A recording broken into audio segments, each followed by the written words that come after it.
Hello students, स्वागत है आप सभी का हमारे चैनल में जिसका नाम है नीट लार्वल्स। Hello everyone. और अब हम बात करने जा रहे हैं ट्रांसपोर्ट इन प्लांट्स की most important topic that is transpiration. तो स्टार्ट करते हैं ट्रांसपीरेशन के बारे में। Transpiration transpiration is the evaporative loss of water by plants. क्या कहा गया है कि ट्रांसपीरेशन का मतलब क्या होता है? ट्रांसपीरेशन का मतलब है loss of water in the form of evaporation, or you can say loss of water in the form of water vapor by plants. ठीक है। It occurs mainly through stomata, singular stoma. Transpiration कैसे होता है? Transpiration होता है plant से। Plant के कौन से पार्ट से? स्टोमेटा से। और ये स्टोमेटा क्या होते हैं? Stomata are small holes which are present in the leaves. ठीक है। और सिंगुलर में स्टोमेटा को क्या कहा जाता है? स्टोमा कहा जाता है। Next, beside the loss of water vapor in transpiration, exchange of oxygen and carbon dioxide in the leaves also occurs through these stomata. क्या कहा गया है कि स्टोमेटा में या स्टोमेटा से ट्रांसपीरेशन तो होती है, उसके साथ साथ गैसियस एक्सचेंज भी होते हैं। क्या होते हैं? Gaseous exchange. गैसियस एक्सचेंज मतलब प्लांट्स के अंदर कार्बन डाइऑक्साइड का जाना और प्लांट्स के बाहर ऑक्सीजन का आना, ये दोनों gases exchange with the help of stomata ही होते हैं। ठीक है। Photometer an apparatus used to measure rate of transpiration. कितने टाइम में कितना ट्रांसपीरेशन हुआ है उसको मेजर करने के लिए जो apparatus यूज किया जाता है उसे कहा जाता है फोटोमीटर। ठीक है। Next, cobalt chloride test. It is used for comparison of transpiration by two surfaces of a leaf. Suppose अगर हम दो लीफ लें, एक ये और एक ये, ठीक है, तो इन दोनों लीफ में से कौन सा लीफ ज्यादा ट्रांसपीरेशन कर रहा है, इसके कंपैरिजन को बताने के लिए जो टेस्ट यूज किया जाता है उसे कहते हैं कोबाल्ट क्लोराइड टेस्ट। ठीक है। और जिस एपरेटस से ये मेजर किया जाएगा कि ये ट्रांसपीरेशन का रेट कितना है उसे कहा जाता है फोटोमीटर। ठीक है। और टाइप्स ऑफ ट्रांसपीरेशन, अब हम बात करते हैं कि ट्रांसपीरेशन कितने तरह की होती है। ठीक है। मतलब हमने ये तो देख लिया कि स्टोमेटा से ट्रांसपीरेशन होती है, लेकिन उसके अलावा भी दो और तरह की ट्रांसपीरेशन देखी जाती है।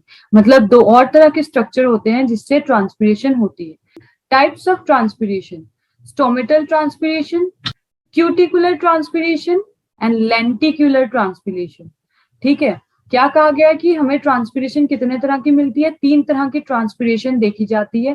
पहली को कहा जाता है स्टोमेटल ट्रांसपीरेशन, दूसरी को कहा जाता है क्यूटिकुलर ट्रांसपीरेशन, तीसरी को कहा जाता है लेंटिकुलर ट्रांसपीरेशन। ठीक है।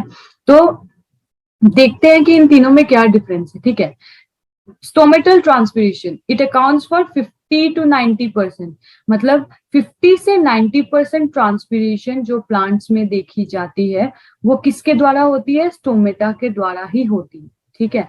Transpiration occur through stomata mainly present on leaves and on other delicate organ. ठीक है।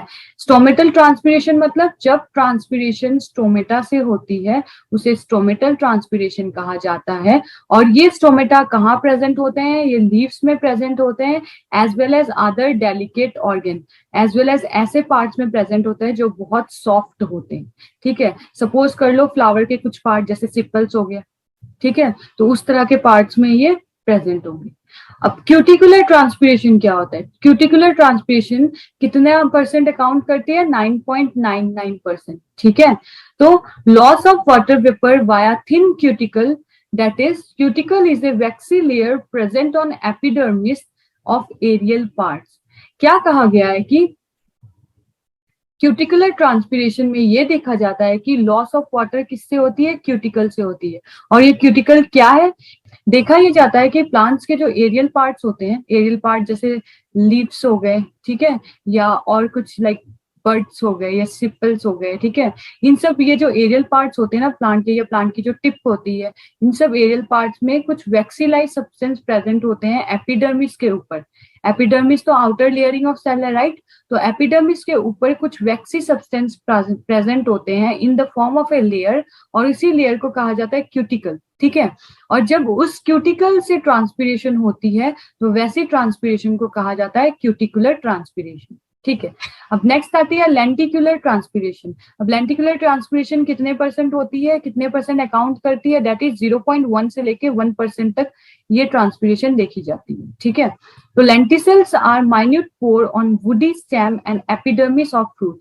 क्या देखा जाता है कि stem, woody stem, young stem में नहीं, ठीक है, वुडी स्टेम में और फ्रूट्स की एपिडर्मिस में क्या देखा जाता है, कुछ पोर्स पाए जाते हैं, कुछ होल्स पाए जाते हैं, ठीक है। और इन्हीं होल्स को क्या कहा जाता है, लेंटिसेल्स कहा जाता है।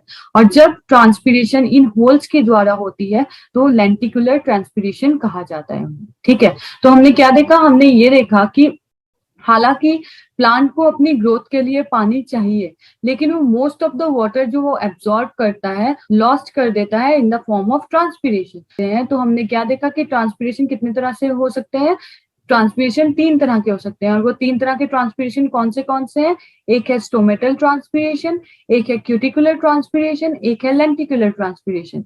जब ट्रांसपीरेशन स्टोमेटा से होती है उसे स्टोमेटल ट्रांसपीरेशन कहा जाता है, जब ट्रांसपीरेशन क्यूटिकल से होती है उसे क्यूटिकुलर ट्रांसपीरेशन कहा जाता है, और ट्रांसपीरेशन लेंटिसेल से होती है उसे लेंटिकुलर ट्रांसपीरेशन कहा जाता है, ठीक है। और प्लांट्स में देखा जाता है कि large amount of transpiration stomata से होती है, that is 50 to 90%, and less amount of transpiration lenticular transpiration होती है, that is 0.1 to 1%, and cuticular transpiration 9 से 9.9% तक होती है। उसके अलावा और एक चीज जो यहाँ लिखी गई है वो है ये कि in mesophytes cuticular transpiration goes up to 40 to 50%। Mesophyte उस तरह के प्लांट्स को कहा जाता है जिन्हें एक मॉडरेट अमाउंट ऑफ वाटर चाहिए, मॉडरेट इन द सेंस मतलब इन्हें ज्यादा पानी भी नहीं चाहिए, कम भी नहीं चाहिए। तो इस तरह के प्लांट में क्यूटिकुलर ट्रांसपीरेशन 40 से 50% तक हो सकती है, मतलब स्टोमेटल ट्रांसपीरेशन के आसपास ये भी ट्रांसपीरेशन कर सकते हैं, ठीक है। तो टाइप्स ऑफ ट्रांसपीरेशन क्या है वो हमें समझ आ गया। अब नेक्स्ट हम मूव ऑन करते हैं अपनी नेक्स्ट स्लाइड पे, ठीक है। क्योंकि हमने ये कहा कि ट्रांसपीरेशन किससे होती है, स्टोमेटा से होती है, बट हमें ये भी तो जानना चाहिए ना कि स्टोमेटा का स्ट्रक्चर क्या है और वो कैसे ट्रांसपीरेशन को करने में हेल्प करता है, और यू कैन से वो कैसे वाटर को लॉस करने में हेल्प करता है, ठीक है। तो कुछ बातें स्टोमेटा के बारे में पढ़ लेते हैं ताकि हमें चीजों को समझने में आसानी हो, ठीक है। So number 1, stomata are part of epidermal tissue system of aerial parts. क्या कहा गया है, स्टोमेटा किसके पार्ट होते हैं, एपिडर्मल टिश्यू सिस्टम ऑफ किसके पार्ट, एरियल पार्ट। प्लांट के जो एरियल पार्ट्स होते हैं मतलब ऐसे पार्ट जो हवा के कांटेक्ट में रहते हैं और यू कैन से एयर के कांटेक्ट में रहते हैं, उन पार्ट्स में जो टिश्यू होते हैं जिन्हें एपिडर्मल टिश्यू कहा जाता है, जो कि आउटर लेयरिंग ऑफ टिश्यू होते हैं, उनमें कुछ तरह के स्ट्रक्चर दिखाई देते हैं जिन्हें स्टोमेटा कहा जाता है, ठीक है। Epidermal cell become kidney shaped और dumbbell shaped and encloses a pore in between them. क्या कहा गया है, ये जो एपिडर्मल सेल है ये कैसे बन जाता है, ये ऐसे किडनी शेप बन जाते हैं, ठीक है। और ये एपिडर्मल सेल, ये हो गया एक एपिडर्मल सेल, ये हो गया दूसरा एपिडर्मल सेल, ठीक है। और ये एपिडर्मल सेल क्या करते हैं, अपने बीच में एक छोटे से होल को लेके रहते हैं, ठीक है। और इस एपिडर्मल सेल को कैसे शेप कहा जाता है, इस सेल्स को कहा जाता है किडनी शेप या डम्बल शेप, ठीक है। ये किडनी की शेप की तरह दिखते हैं या डम्बल की शेप की तरह दिखते हैं, और इसके अंदर एनक्लोजेस ऑफ पोर, और इसके अंदर क्या होता है, इसके अंदर एक होल टाइप स्ट्रक्चर होता है, ठीक है। सो these cells are called guard cell, only epidermal cell having chloroplast। क्या कहा गया है कि ये जो सेल्स है ना, ये जो सेल्स है जो किडनी शेप्ड होते हैं, इन्हें क्या कहा जाता है, इन सेल्स को कहा जाता है गार्ड सेल। क्या सेल्स कहा जाता है, गार्ड सेल्स कहा जाता है। क्यों, क्योंकि ये गार्ड करते हैं, किसको गार्ड करते हैं, इस पोर को गार्ड करते हैं, ठीक है। और गार्ड सेल ही ऐसे एपिडर्मल सेल है जिसमें क्लोरोप्लास्ट पाया जाता है। ये गार्ड सेल ही ऐसे एपिडर्मल सेल है जिसमें क्लोरोप्लास्ट पाया जाता है, ठीक है। So this hole apparatus is called stomata और स्टोमेटल apparatus। इस पूरे स्ट्रक्चर को क्या कहा जाता है, इस पूरे स्ट्रक्चर को स्टोमेटा कहा जाता है और स्टोमेटल apparatus कहा जाता है, ठीक है। The guard cell are surrounded by subsidiary cells और एसेसरी सेल्स। इस गार्ड सेल के इर्द गिर्द कुछ और एपिडर्मल सेल्स होते हैं जिन्हें कहा जाता है सब्सिडियरी सेल्स और एक्सेसरी सेल्स। ठीक है, तो हमने क्या देखा, हमने ये देखा कि स्टोमेटा का जो स्ट्रक्चर होता है वो कैसा होता है, वो कुछ इस तरह का होता है। मतलब ये स्टोमेटा किसका पार्ट है, स्टोमेटा एपिडर्मल टिश्यू का पार्ट है। कौन से एपिडर्मल टिश्यू, वो एपिडर्मल टिश्यू जो हमें एरियल पार्ट्स ऑफ प्लांट्स में मिलते हैं। और इनमें से कुछ ऐसे एपिडर्मल सेल्स होते हैं जो क्या करते हैं, अपने आप को किडनी शेप की तरह प्रेजेंट कर लेते हैं और बीच में एक होल को रख लेते हैं। और ये जो किडनी शेप्ड है वह प्रेजेंट सेल्स है, किडनी शेप्ड सेल्स है, इन्हें गार्ड सेल्स कहा जाता है। और ये गार्ड सेल किसको एनक्लोज करके रखते हैं, ओपनिंग को एनक्लोज करके रखते हैं। और ये गार्ड सेल सिर्फ एपिडर्मल सेल के ऐसे सेल हैं जिनमें क्लोरोप्लास्ट पाया जाता है। और इस पूरे स्ट्रक्चर को स्टोमेटल एपरेटस या स्टोमेटा कहा जाता है। और गार्ड सेल के इर्द गिर्द जो सेल पाए जाते हैं उन्हें कहा जाता है सब्सिडियरी सेल और एक्सेसरी सेल। ठीक है, नेक्स्ट, अब ये एक डायग्राम है स्टोमेटल एपरेटस पूरा। ठीक है, सो ये हो गया आपका स्टोमेटल एपर्चर, मतलब ये जो ओपनिंग जिसके बारे में हम बात कर रहे थे। ठीक है, उसके अलावा ये है आपके गार्ड सेल मतलब एपिडर्मल सेल जो बीन शेपेड सेल है। उसके अलावा और एक चीज दी गई है यहाँ पे, क्या कहा गया, microfibrils. Microfibrils is a kind of some structure which are present in the cell wall of the guard cell. और ये माइक्रोफाइब्रिल किससे बनी होती है, ये बनी होती है सेलुलोज से। सिंस सेलुलोज सेल वॉल का कंपोनेंट है, इसीलिए माइक्रोफाइब्रिल जो है ये सेल वॉल्स में देखी जाती हैं। और ये क्या करती है, ये अपने आप को रेडियली अरेंज करके रखते हैं। रेडियली मतलब कुछ इस तरह से अरेंज करके रखती हैं। ठीक है, तब हम ये देखेंगे कि स्टोमेटा ओपन और क्लोज कैसे होता है, क्योंकि वही तो एक चीज है जिसकी वजह से ट्रांसपीरेशन होती है। अगर स्टोमेटा ओपन ही नहीं होगा तो वाटर लॉस होगा ही नहीं। ठीक है, वाटर लॉस भी नहीं होगा, उसके साथ साथ गैसेस एक्सचेंज भी नहीं होगा। ठीक है, तो इसलिए हमें ये देखना है कि स्टोमेटा ओपन कैसे होता है और क्लोज कैसे होता है। ठीक है, so normally stomata are open in the day time and close during the night time. क्या कहा गया है कि स्टोमेटा नॉर्मली दिन में खुला रहता है और रात को बंद हो जाता है। ठीक है, कॉज क्या है इसका, कॉज ऑफ ओपनिंग और closing of stomata, change in the turgidity of the guard cell, and number 2, orientation of microfibrils in the cell walls of the guard cell। क्या कहा गया है कि दो चीजें हैं जो प्लांट के स्टोमेटा को ओपन और क्लोज कराने में हेल्प करती हैं।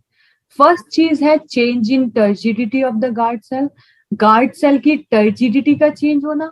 और सेकेंड है orientation of microfibril in the cell wall of the guard cell. Orientation मतलब किस तरह से माइक्रोफाइब्रिल अरेंज्ड है cell wall of guard cell में।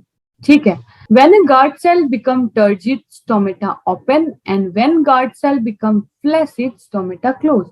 क्या कहा गया है कि जब एक सेल टर्जिड होता है तो स्टोमेटा ओपन हो जाता है। ठीक है, और जब एक गार्ड सेल फ्लैसिड होता है तो स्टोमेटा क्लोज हो जाता है। Okay, inner wall of each guard cell towards the pore और stomatal aperture is thick and elastic.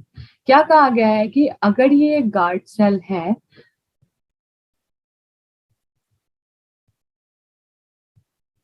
अगर ये गार्ड सेल है तो इसकी जो सेल वॉल होगी ना वो इनर की तरफ ज्यादा थिक होगी और ज्यादा इलास्टिक होगी as compare to the outer wall.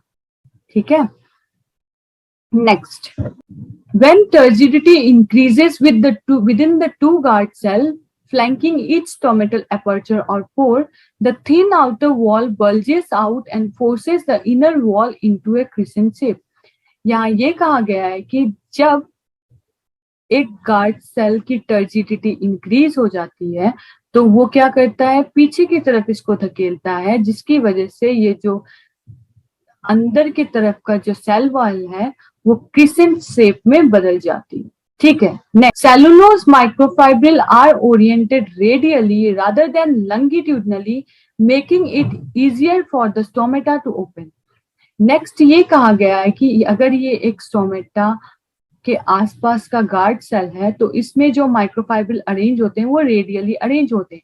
Radially arrange होने की वजह से ये इस तरह से सेल को खींचते हैं, इस डायरेक्शन में। ये सेल को लंबा होने नहीं देते, ये सेल को इस तरह से खींचते हैं कि स्टोमेटा खुल जाए। ठीक है। When the guard cell loses turgor due to water loss or water stress, the elastic inner wall regain their original shape. और जब ये सेल टर्जिडिटी लूज कर देता है तब क्या होता है, तब ये सेल अपने ओरिजिनल शेप में आ जाता है, जिसकी वजह से इसका इनर इलास्टिक वॉल अपने ओरिजिनल शेप में आ जाता है। ठीक है। Next the guard cell then become flaccid and the stoma close. उस टाइम पे ये देखा जाता है कि ये जो गार्ड सेल है ये फिर से फ्लैसिड हो गया है, मतलब ये अपने नॉर्मल साइज पे आ गया है और स्टोमेटा क्लोज हो जाता है। ठीक है। Lower surface of a dorsiventral often dicotyledonous leaf has a greater number of stomata.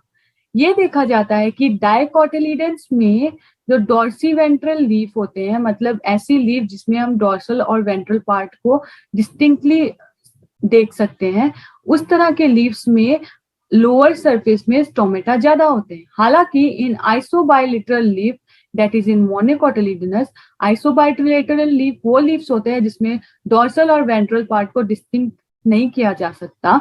उस तरह के लीव्स में दोनों सरफेसेस में इक्वल अमाउंट ऑफ, और you can say equal number of stomata पाए जाते हैं। ठीक है।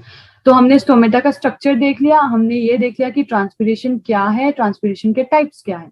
अब हम ये देखते हैं कि ये जो चीजें हमने पढ़ी हैं इसको कैसे इंटरप्रेट किया जाए with the help of A diagram, so that हमें ये समझ आए कि स्टोमेटा ओपन कैसे होता है और स्टोमेटा क्लोज कैसे होता है। ठीक है। तो हम कंसिडर करते हैं ये दो तरह के सेल्स को। ठीक है। मतलब एक ऐसी कंडीशन में जब इसमें अंदर वाटर नहीं है, नॉर्मली ऐसे प्रेजेंट है, और एक ऐसी कंडीशन में जब इसके अंदर वाटर है। ठीक है। तो क्या देखा जाता है कि जब एक सेल फ्लैसिड होता है, flaccid in the sense what, flaccid in the sense ये कि इसके अंदर अभी वाटर की एंट्री नहीं हुई है। ठीक है।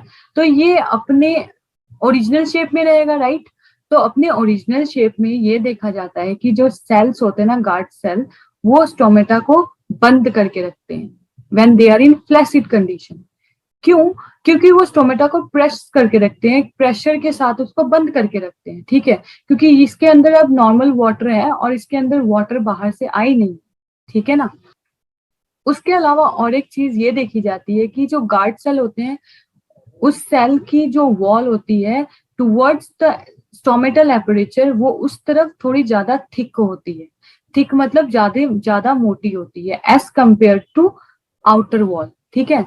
जिस तरफ स्टोमेटा होता है उस तरफ गार्ड सेल की जो वॉल होती है वो थोड़ी थिक होती है। ठीक है। तो क्या देखा जाता है कि जब ये सेल टर्जिड हो जाता है, टर्जिड मतलब क्या, स्वोलन हो जाना। स्वोलन क्यों होता है? क्योंकि इसमें वाटर की एंट्री हो रही है। ठीक है। इस सेल के अंदर अगर वाटर की एंट्री हो गई तो क्या होगा, ये वाटर क्या करेगी, ये वाटर प्रेशर अप्लाई करेगी। क्योंकि इस तरफ इलास्टिसिटी ज्यादा है और ये मेम्ब्रेन ज्यादा इलास्टिक है, तो ये देखा जाएगा कि जैसे जैसे ये वाटर प्रेशर अप्लाई करती जाएगी वैसे वैसे ये वाली इलास्टिक मेम्ब्रेन, ये वाली जो मेम्ब्रेन जो इलास्टिक है वो ऐसे खिंचती आती जाएगी। ठीक है। और अगर ये मेम्ब्रेन ऐसे खिंचती आती जाएगी तो अल्टीमेटली क्या देखा जाएगा, अल्टीमेटली ये देखा जाएगा कि स्टोमेटा ओपन हो जाएगा। ठीक है। क्या कहा हमने ये कहा कि जैसे जैसे वाटर अंदर मूव करती जाएगी वो प्रेशर क्रिएट करेगी। प्रेशर किस पे क्रिएट करेगी? ऑब्वियस सी बात है, प्रेशर उस चीज पे क्रिएट करेगी जिसकी इलास्टिसिटी ज्यादा है। अब ये देखने को मिलता है कि इस तरफ वाली वॉल की इलास्टिसिटी ज्यादा है, तो क्या देखा जाएगा कि इस तरफ वाली वॉल की इलास्टिसिटी ज्यादा होने की वजह से इसकी डायरेक्शन कुछ इस तरह से होगी, मतलब वाटर इसको इस तरह से खींचेगी जिसकी वजह से ये क्रिसेंट शेप में हो जाएंगी। क्रिसेंट शेप मतलब इस तरह से हो जाएंगी। ठीक है। क्रिसेंट शेप में होने की वजह से इसके स्टोमेटा की ओपनिंग हो जाएगी। ठीक है। तो इसीलिए कहा जाता है कि जब एक सेल टर्जिड होता है तो स्टोमेटा ओपन हो जाता है और जब एक सेल फ्लैसिड होता है तो स्टोमेटा क्लोज होता है। इसके अलावा और एक चीज जो हमें देखने को मिलती है वो है माइक्रोफाइब्रिल का फंक्शन। क्या कहा गया है कि गार्ड सेल में माइक्रोफाइब्रिल कुछ इस तरह से अरेंज होती हैं जिसकी वजह से क्या होता है कि ये इस तरह से लंबे नहीं होते, ये हमेशा इस तरह से वाइडन होते हैं। ठीक है। क्योंकि वो रेडियली अरेंज होती है, लंगीट्यूडनली अरेंज नहीं होती। ठीक है। तो इसलिए माइक्रोफाइब्रिल ये जो स्टोमेटा है इसकी ओपनिंग में भी हेल्प करती है, मतलब ये भी इस तरह से वाइड होने में उनकी हेल्प करती है। तो हमने ये देखा कि ओपनिंग और क्लोजिंग ऑफ स्टोमेटा कैसे होता है, ठीक है। Drive and ascent of xylem SAP depend mainly on the following physical properties of water. हमने ये देखा था कि xylem helps in the transport of water up to the higher parts of the plant, ठीक है। तो ये जो एसेंट ऑफ जाइलम सैप है ये वाटर के द्वारा किया जाता है, बट वाटर की भी तो कुछ प्रॉपर्टीज होंगी ना जिसके द्वारा ये किया जाता है, तो वो प्रॉपर्टीज है ये। Number 1 cohesion, number 2 adhesion and number 3 surface tension. क्या देखा जाता है कि कोहेशन का मतलब क्या होता है, mutual attraction between water molecule.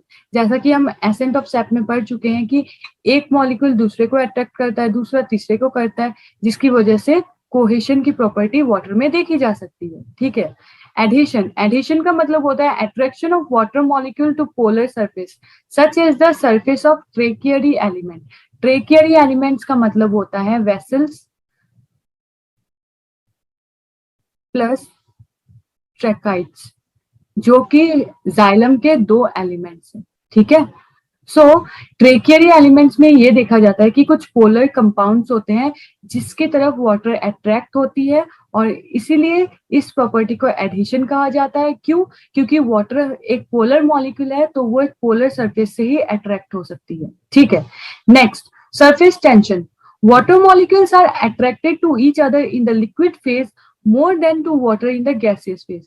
यहाँ ये कहा गया है कि वाटर मॉलिक्यूल लिक्विड फेज में एक दूसरे के साथ ज्यादा अट्रैक्शन में होते हैं as compare to gaseous phase. 3 physical properties of water हैं जिसकी वजह से movement of water up the plant takes place, ठीक है। That is cohesion, adhesion and surface tension. Cohesion का मतलब है वाटर मॉलिक्यूल के अंदर म्यूचुअल अट्रैक्शन, एडहेशन का मतलब है attraction of water molecule to polar surface, and surface tension का मतलब होता है कि that water molecule are attracted to each other in liquid phase more in the gaseous phase, ठीक है। नेक्स्ट, इन प्रॉपर्टीज की वजह से क्या होता है, इन प्रॉपर्टीज की वजह से होता है ये है कि वाटर को हाई टेंसाइल स्ट्रेंथ मिलता है। हाई टेंसाइल स्ट्रेंथ मतलब an ability to resist a pulling force, and high capillary the ability to rise in the tubes. Water को कौन सा स्ट्रेंथ मिलता है? वाटर को मिलता है टेंसाइल स्ट्रेंथ। टेंसाइल स्ट्रेंथ का मतलब ये होता है कि वो किसी भी पुलिंग फोर्स को रेजिस्ट कर सकती है, और हाई कैपिलरिटी का मतलब होता है कि चाहे जितनी भी थिन ट्यूब क्यों ना हो वो ऊपर की तरफ मूव कर सकती है, ठीक है। In plants, capillarity is aided by the small diameter of the tertiary element, that is the tracheids and the vessel element. क्या कहा गया है कि प्लांट्स में कैपिलरिटी कौन दिखाता है? टेरियरी एलिमेंट दिखाते हैं। क्यों? क्योंकि उनकी डायमीटर बहुत स्मॉल होती है। कैपिलरिटी का मतलब क्या था? कैपिलरिटी का मतलब था ऊपर की तरफ उठना, the rise of water towards upwards, ठीक है। और ये कौन दिखाता है प्लांट्स में? ट्रेकियरी एलिमेंट्स दिखाते हैं। और ये ट्रेकियरी एलिमेंट्स किससे बने होते हैं? ये ट्रैकाइड्स एंड वेसल एलिमेंट से बने होते हैं, ठीक है। सो हमने क्या देखा? हमने ये देखा कि वाटर की 3 प्रॉपर्टीज होती हैं जो उसको हेल्प करती हैं कैपिलरिटी और टेंसाइल स्ट्रेंथ गेन करने में, और ये टेंसाइल स्ट्रेंथ और कैपिलरिटी हेल्प करती है वाटर की movement towards the upward of plant, ठीक है। Next, process of photosynthesis requires water. ये तो हमें पता है कि वाटर किसके लिए चाहिए? फोटोसिंथेसिस प्रोसेस के लिए चाहिए, ठीक है। तो system of xylem vessel from the root to the leaf vein can supply the needed water.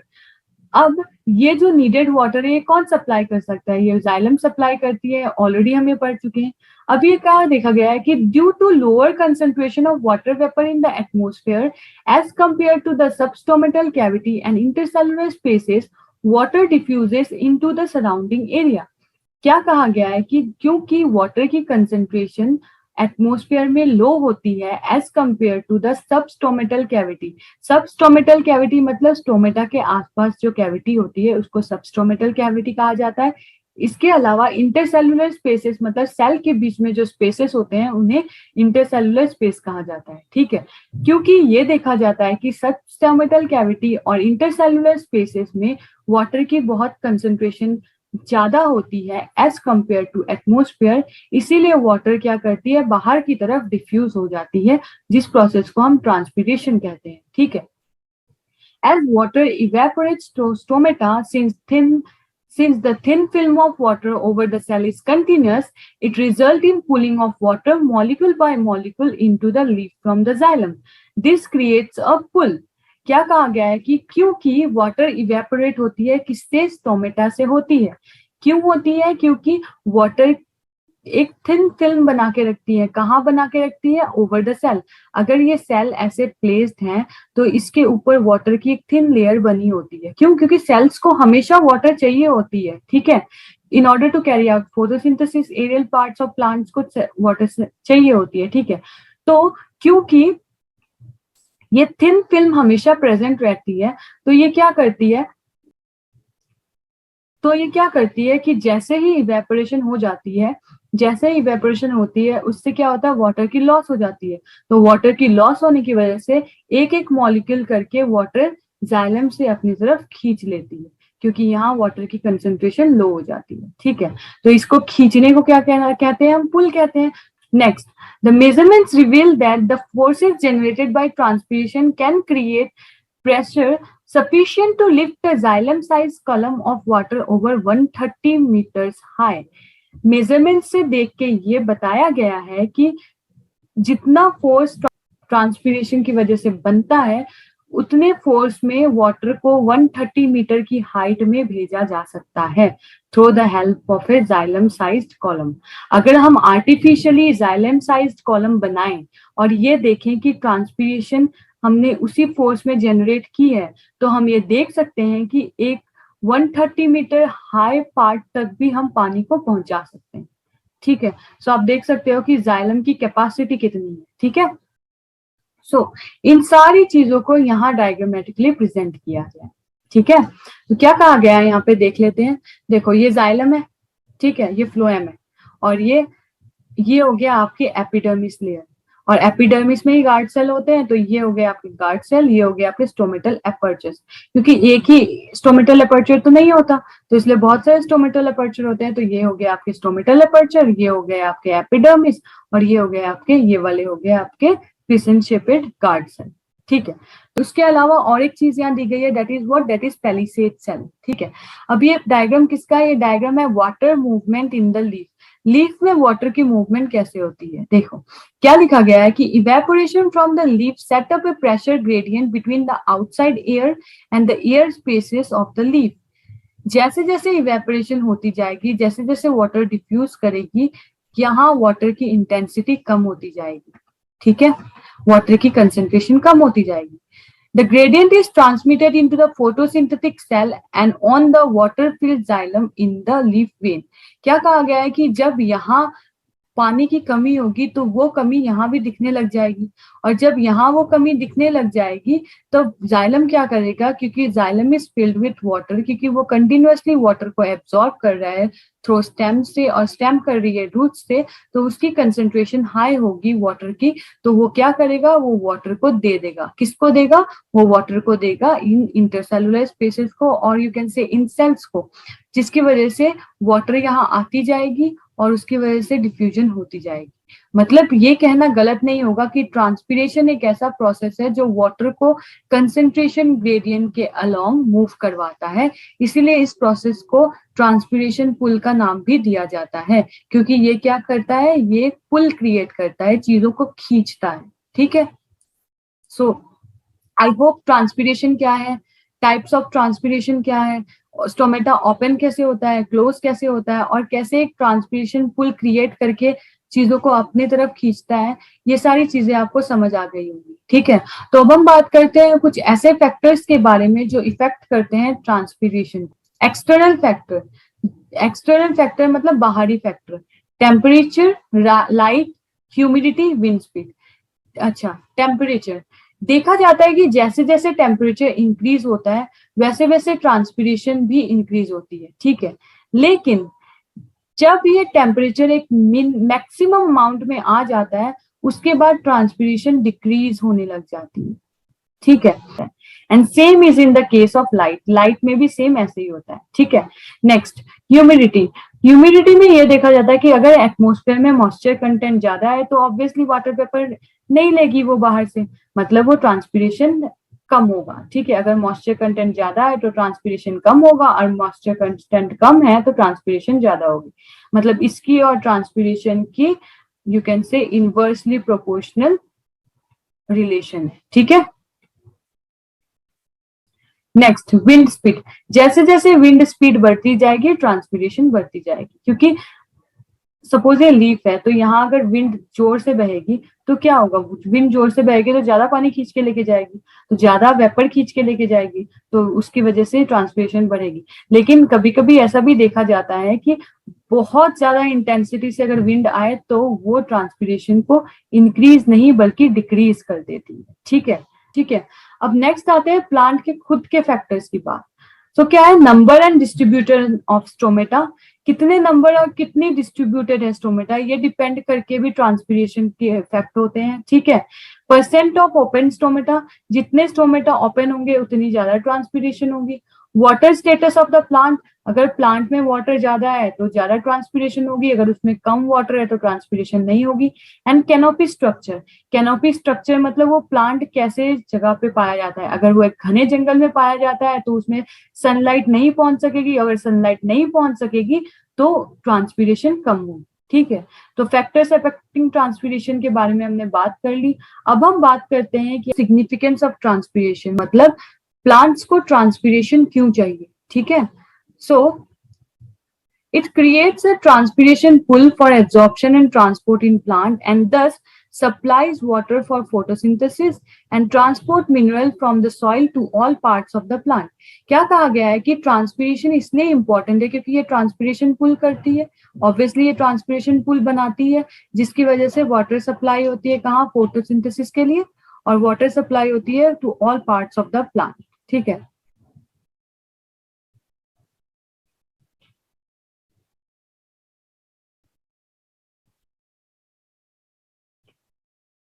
Transpiration cool leaf surfaces sometime 10 to 15 degree by evaporative cooling।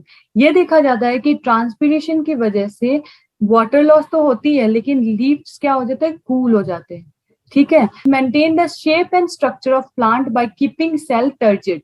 Turgid मतलब ये सेल को इस तरह से रखती हैं कि उनकी शेप और स्ट्रक्चर मेंटेन रहे। तो हमने क्या देखा, हमने ये देखा कि ट्रांसपीरेशन इसलिए इंपॉर्टेंट है क्योंकि वो ट्रांसपीरेशन पुल करती है। अगर ट्रांसपीरेशन पुल नहीं होगी तो वाटर सप्लाई नहीं होगी, वाटर सप्लाई नहीं होगी मतलब प्लांट को वाटर की कमी हो जाएगी। ठीक है, और water supply is most important for photosynthesis, और ये ट्रांसपोर्ट करती है mineral from soil to other parts of the plant. Transpiration pull के द्वारा ही ट्रांसपोर्ट किए जाते हैं minerals from soil to other parts of the plant. इसके अलावा हमने ये देखा कि ट्रांसपीरेशन लीफ सरफेस को कूल करके रखती है और 10 to 15 डिग्री टेम्परेचर कभी कभी कम हो जाता है। ठीक है, नेक्स्ट ये देखा गया है कि ये shape and structure of plant cell को मेंटेन करके रखती है। कैसे, by keeping the cell turgid. ठीक है,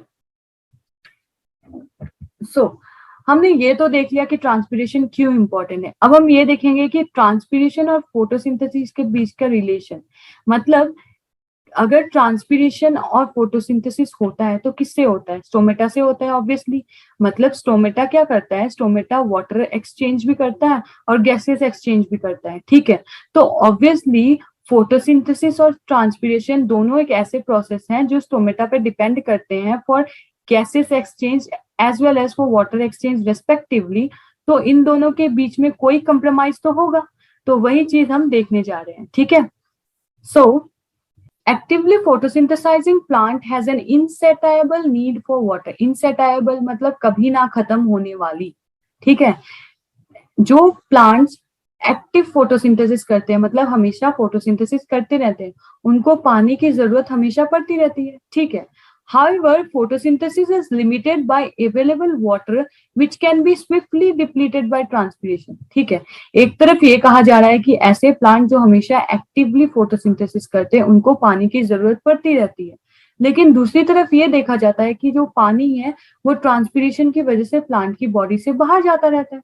तो अल्टीमेटली ये दोनों चीजें एक दूसरे के कंट्रास्ट में हो गई ना, तो इसीलिए ट्रांसपीरेशन का होना फोटोसिंथेसिस के लिए एक नेसेसरी इविल है। यू कैन से ट्रांसपीरेशन होने से ये फोटोसिंथेसिस को इफेक्ट करता है। ठीक है, as opening of stomata is a must for gases exchange so it also favour transpiration. देखो, अब फोटोसिंथेसिस करनी है तो स्टोमेटा को ओपन करना पड़ेगा क्योंकि उसे CO2 चाहिए फोटोसिंथेसिस के लिए प्लांट को। ठीक है, तो अगर वो स्टोमेटा को ओपन करेगा तो उसके साथ साथ वो किसको फेवर करेगा? ट्रांसपीरेशन को भी फेवर करेगा। तो अल्टीमेटली क्या देखा जाता है कि गैसेस एक्सचेंज तो होगा लेकिन वाटर का डिप्लीशन भी होगा।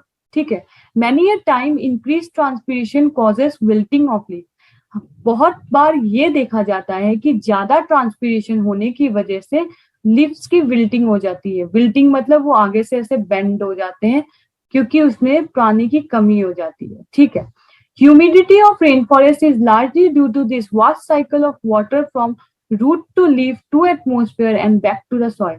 ठीक है, ऑन कंट्रास्ट ये देखा जाता है कि ट्रांसपीरेशन एक ऐसा भी प्रोसेस है जो रेन फॉरेस्ट की ह्यूमिडिटी को मेंटेन करने में हेल्प करता है। क्यों?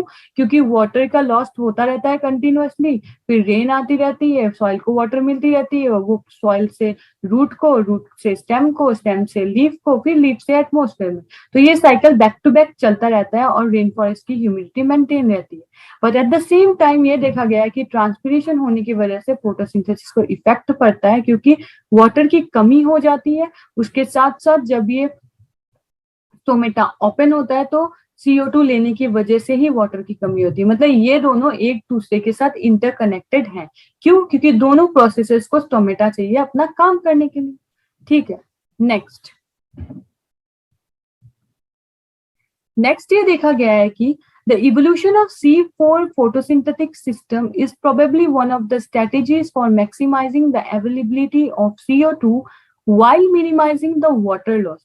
अब कुछ तो प्लांट को ऐसा अपने आप को इवॉल्व करना पड़ेगा ना ताकि ये चीज जिसकी वजह से वाटर का लॉस ज्यादा हो रहा है वो कम हो जाए।